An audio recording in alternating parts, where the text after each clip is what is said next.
Je suis née ici au Manitoba et oui, je dirais que mes parents ont joué un rôle très important dans le sens où dès que lorsque j'étais très jeune, j'ai grandi dans un petit village au sud du Manitoba et mes parents enseignaient à l'école. Et puis, ils étaient tous les deux très, très dynamiques. Ils montaient des pièces de théâtre, ils organisaient des soirées musicales, les élèves récitaient des poèmes, etc., etc.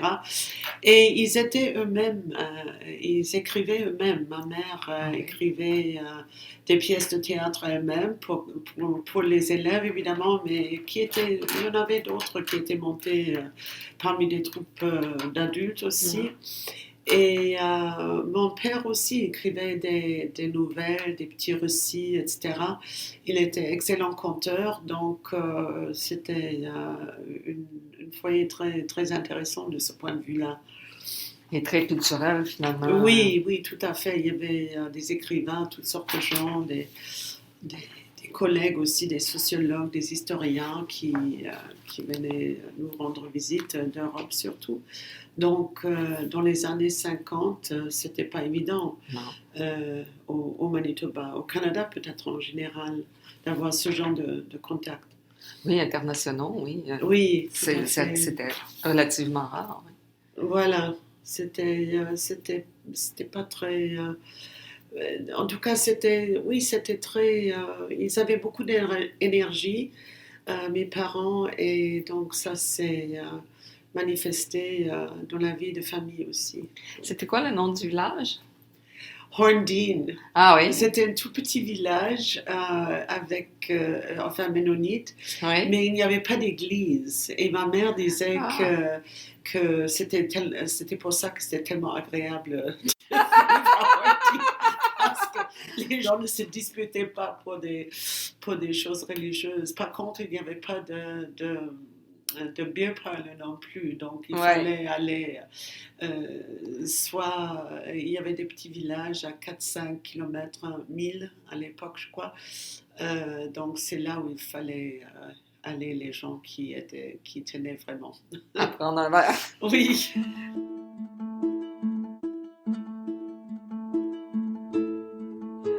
Oui, c'était une toute petite école avec 3 salles de classe, et donc ma mère, il y avait une autre enseignante qui était responsable des premières années. Enfin, c'est elle qui était mon enseignante parce qu'on a déménagé à Winnipeg lorsque j'avais 9 ans. Et ma mère avait les élèves intermédiaires et mon père était directeur aussi de l'école.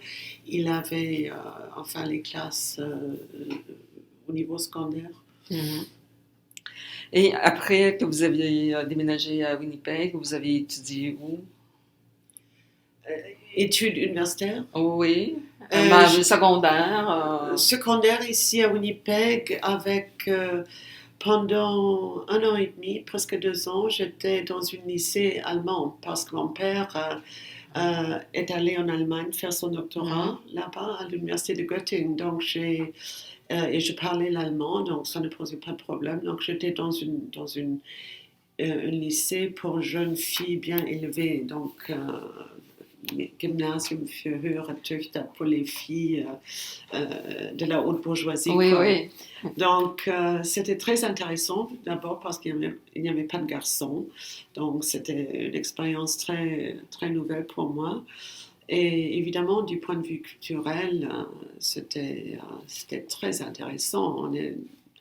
On est en 1958, 59, 60. À Winnipeg, il n'y avait vraiment pas grand-chose. Et donc, de pouvoir aller au théâtre, de pouvoir aller à l'opéra et tout ça, c'était toute une expérience. Et c'était une ville très intéressante. Il y avait à peu près, après la guerre, peut-être 100 000 habitants. Et à l'époque où on était là, il y avait 11 lauréats de prix Nobel qui vivaient vivants, qui étaient là. Notre voisin était Otto Hahn, qui a démontré la fission de l'atome. Et j'étais beaucoup plus impressionnée par sa piscine que par le fait qu'il avait... Mais en tout cas, c'était une vie très intéressante et une expérience inoubliable, évidemment.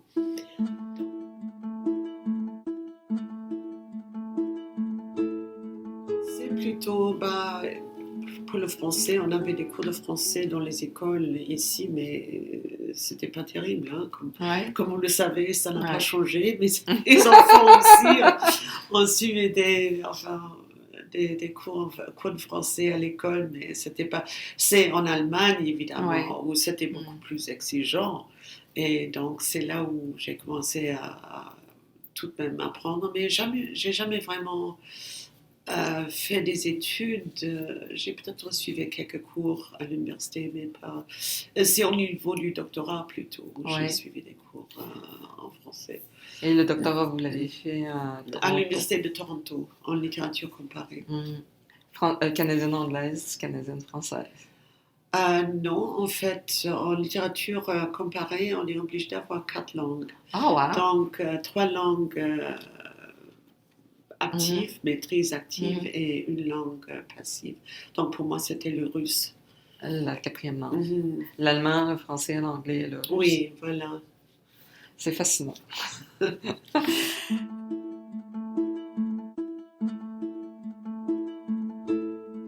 Bien avant le doctorat, j'ai enseigné comme lecteur. Il n'y a pas vraiment de traduction pour ça. Enfin, surtout, je donnais surtout des cours pas des cours de langue, évidemment, parce que les étudiants en Europe, normalement, ils connaissent déjà assez. Mais au départ, pour l'anglais, et j'enseignais surtout des cours de traduction vers l'anglais. Et c'était des traductions littéraires. Enfin, si on raconte ça ici, les gens disent des traductions littéraires, mais oui, c'était des traductions littéraires. C'était le but, justement, c'était de se perfectionner dans la langue, alors qu'ici, on voit ça d'un mauvais œil, n'est-ce pas, d'utiliser la littérature comme véhicule pour apprendre une langue. C'est intéressant. Mais c'est surtout ça. J'ai aussi donné des cours, parce que je venais du Canada. On m'avait demandé aussi à l'occasion de donner des cours de littérature en littérature canadienne. Et donc, j'ai fait ça aussi, même si je n'avais aucune formation, mais je faisais jouer des disques de Leonard Cohen, ainsi de suite. Donc, c'était... d'ailleurs, une de mes étudiantes de l'université de Freiburg était tellement enthousiasmée par un de ses cours de littérature canadienne qu'elle avait suivi avec moi, qu'elle est immigrée au Canada, et vous la connaissez peut-être, Eva-Maria Kröller. Elle était l'actrice en chef au moment donné de Canadian Literature de la revue, et donc oui, elle est maintenant à Vancouver, enfin depuis longtemps.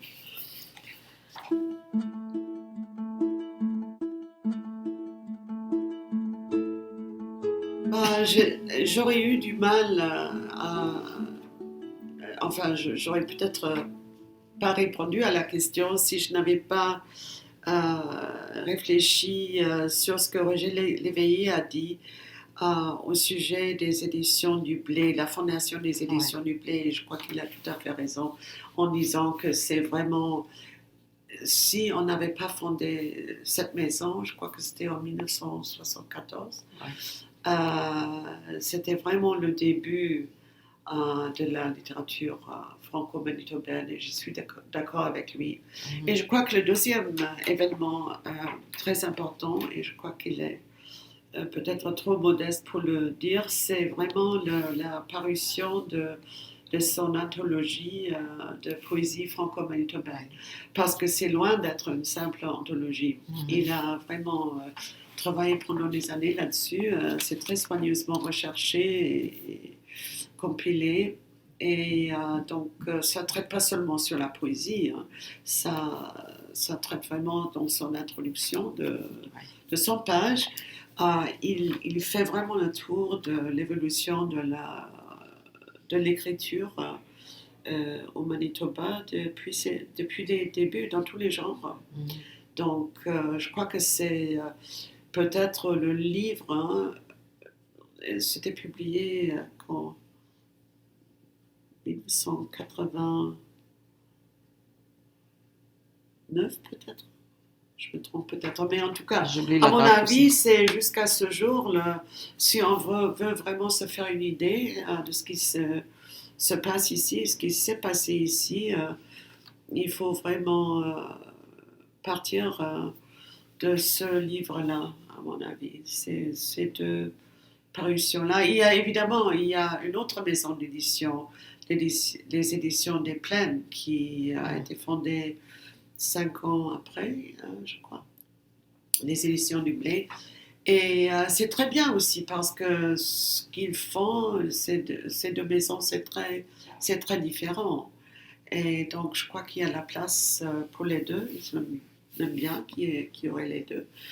Et donc, je crois que ça donne l'occasion à des écrivains de différentes orientations de se faire publier ici.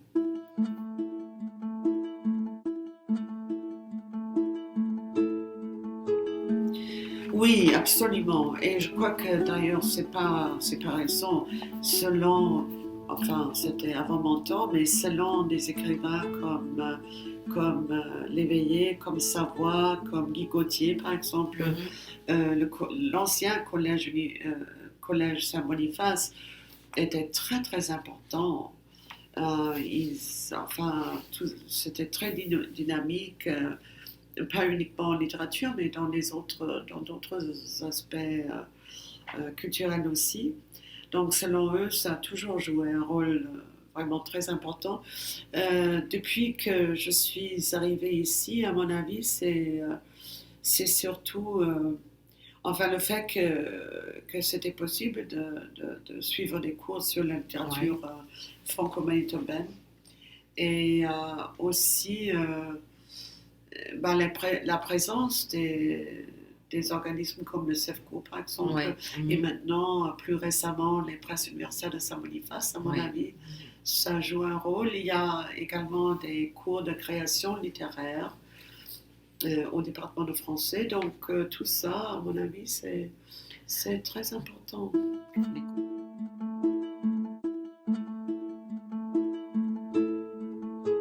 Non, je crois pas. C'est déjà une Vous l'avez carrière pas très remplie. écrit.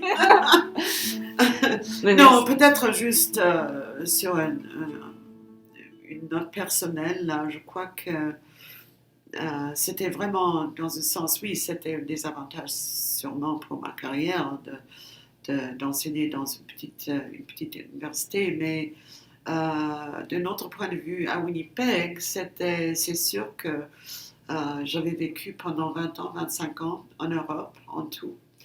Et de revenir au Canada et de vivre dans une monoculture à l'université du Manitoba, par exemple, je crois que je n'aurais pas pu supporter.